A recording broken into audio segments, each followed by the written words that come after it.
Jamaican people take stone and stick and hit him, you know. Broke him hand or broke him foot or something, you know. Yes. So I always have to look for my animals. Midnight in his mouth. And try to keep them. That is really Try to keep them in boundary. That they don't stray too far and looking for food all over the place. So even if I'm not inside, the cat inside. So the cat's so freelance, you know. So you just jump through the window.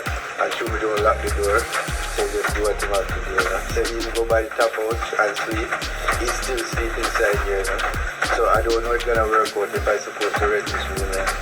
But some tourists love cats, so maybe they don't have a problem with the cat like they do with them, you know. But to be the truth, black people never love it, I know. Yeah, true. Yeah?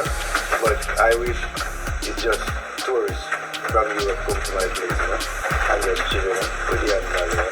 I don't want to go so personal, you know, and I will never go so personal because I'm a people person still at the end of the day, you know. I will for everybody, you know. But you know the difference between black people and white people. Say white people have more go-hold for animals more than black people, you know. But I'm not a racist, you know. I'm a open guy and I love people. I don't care about color, you know. I treat people like how people treat me.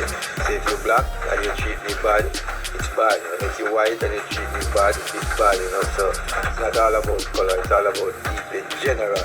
And I love people to come around me and enjoy themselves, you know, and happy around me, you know. So my cat and me always on the bed, you know, relaxing, you know.